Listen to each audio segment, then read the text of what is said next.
Hey guys, back on another impressions video on Hyperdimension Neptunia Rebirth 1.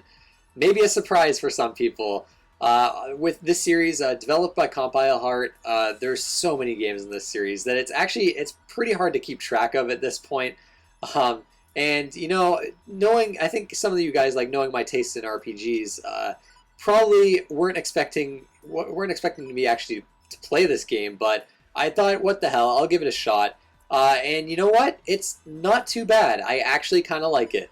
Obviously it has its cult following. A lot of people are really into this series, but it always seemed like something that I wouldn't be too into.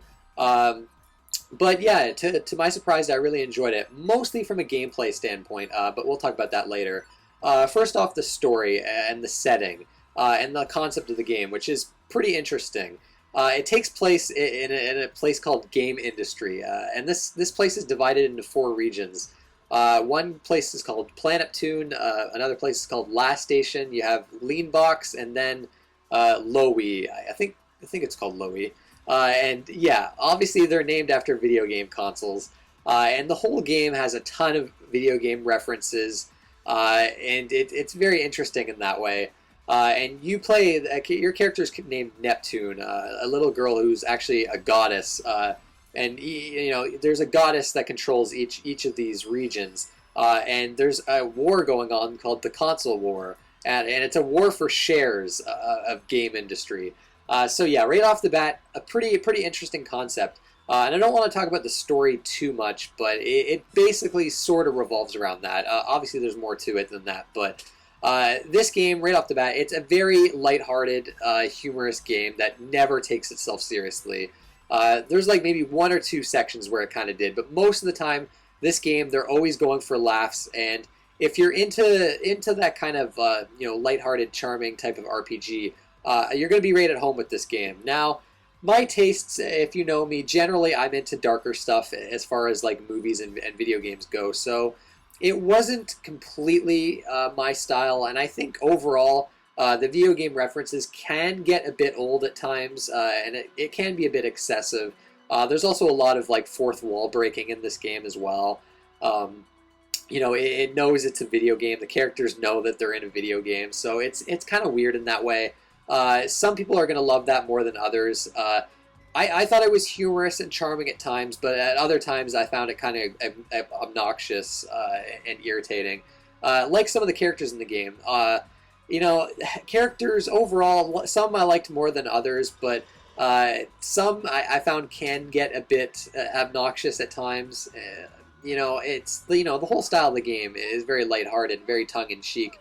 And I kind of found it overbearing at times, but overall, overall it's interesting enough to keep you going, I think. But at the same time, I don't like it as much as a lot of people do with this series, and I think it's one of the main reasons people stick with the series and buy so many games. But yeah, let's talk about gameplay. Battle system, traditional turn-based, but in a circle like you see here. But with a little grid where you can kind of actually like position that grid and attack like 2 to 3 enemies at once. Enemies have a guard break meter that you're trying to break so that you can get into their actual health bar. You can kind of create your own combos with abilities that you unlock through leveling up. You also get SP skills. There's rush combos, break combos, and power combos. Power combos are what you want to use to attack an enemy's health bar.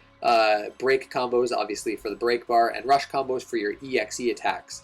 That you'll get a good chunk into the game, where these are basically your really strong attacks. You have an EXE gauge that can go up to about 4 levels. At least that's what I got up to.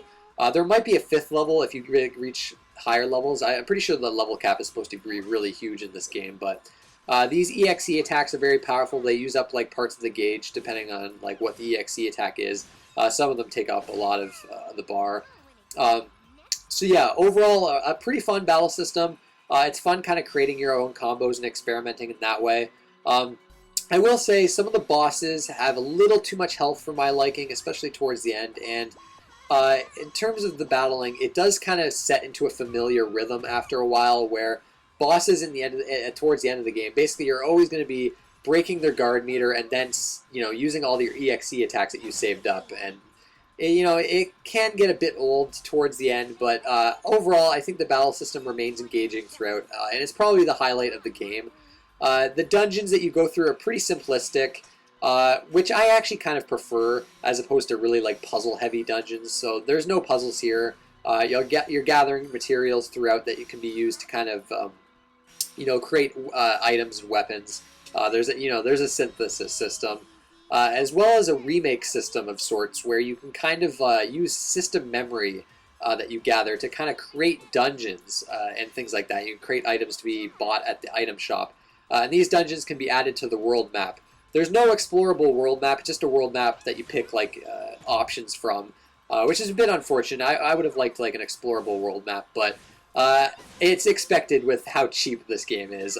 And if one of my complaints with the game overall is just how cheap and low budget it feels, and maybe that's a bit harsh considering, well, it is a low budget game. How else could they put out so many of these? But yeah, disappointing nonetheless. But from this main menu, you can pick whatever dungeon you want to go to with that remake, and there's that remake system I mentioned earlier, which is pretty cool. You've got a guild that you can accept quests at. Unfortunately, the quests are basically fetch quests. Kill this amount of enemies, collect this amount of items.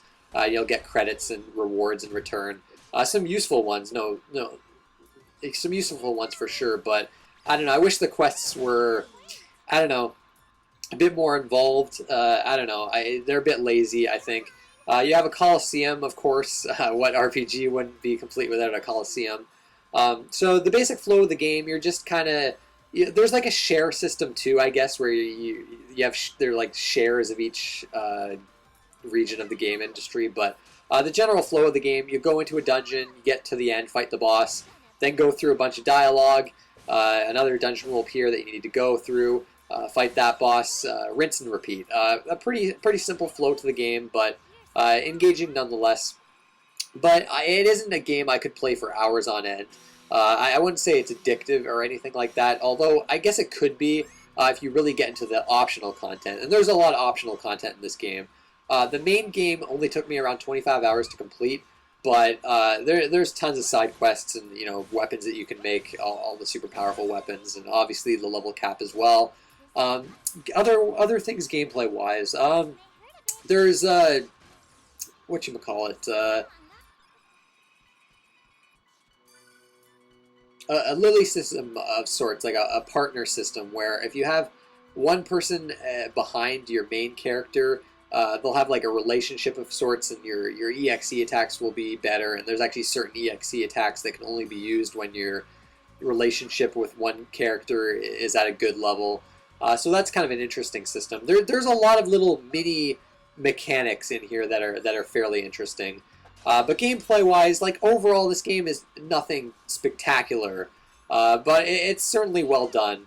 And apparently the remake had a lot of, or not the remake, the original had a lot of issues that this remake fixed. So yeah, visuals. Let's talk about the visuals. Yeah, this game's not a looker by any means. Like pretty bland character models and environments, which, I mean, obviously it's a remake of a PS3 game. But I don't know if the visuals were touched up at all. But it's not a great looking game. I like the like anime characters, like in the kind of 2D parts of the game, like the dialogue sections. Like those are really nicely detailed. But like in a funny thing, like the credit sequence, there's like a 16-bit style going on in the credit sequence, and the whole time I was like, man, I'd rather play that. Like that looks amazing. But yeah, these kind of like 3D visuals aren't spectacular, but at the same time, it's not. Again, that's not a deal breaker or anything for me. But I do wish maybe there was a little, I don't know, a little more detail in the visuals. Audio, and I mean overall, the game feels cheap. There's no cutscene. There are barely any cutscenes. I think there's like one or two. And I don't know, overall the game just feels low budget. Audio-wise, the music I really like. The music's actually really good in this game. All of it's upbeat, like there's no serious dark music in this game, but it reminds me a lot of like PS1 era games, especially like the Mega Man X games for whatever reason. I don't know why, just the music reminds me of that. So overall I enjoyed the music. But, you know, it didn't blow my mind or anything like that. Voice acting, the voice acting is very tongue-in-cheek, like the game itself. The voices fit the characters, I'll say that. It can be a bit awkward at times, but, you know, the voice acting, I think, overall, for what it is actually quite good. Although I can see some people finding it maybe not the greatest, but personally, I thought it was fine. But yeah, that about covers it with visuals and audio. I'm trying to think of other things I missed with the game. I mean, I think that's about it. I mean, overall, it's it's a solid RPG, far better than I would have expected. That said, I don't know. I find it. I don't know if I'll come back to the series. Maybe, but I feel like there's other RPGs that I missed out on that I'd rather be playing. As you know, and whether it appeals to you. If the concept sounds appealing in the game, you're into really lighthearted, humorous JRPGs, I think there's a lot to like here. That said, if you're like me and missed out on like the entire PS1 and PS2 library of JRPGs, I think there's far better you could be playing. But at the same time, there's far worse for the price that this game is going for. I mean, you can get the Vita or PC version for like no more than $10, and I think that's definitely a fair price for what you get here. And after playing it, I can understand why it's got the fan base it does. That said, I'm not crazy about the game. I'm certainly not crazy about the game. I'm not rushing out to play the sequel by any means. But who knows? Maybe a few years from now, I might feel in the mood for another game in the series. And it's certainly not terrible. Although I am kind of curious about that first game. This was a remake of that first game. Because I don't know, that got a pretty negative reception. But yeah, this isn't too bad. Yeah, I mean, I guess that's about it. I'm not sure what else to say. I want to thank you guys for watching, and I'll see you next time.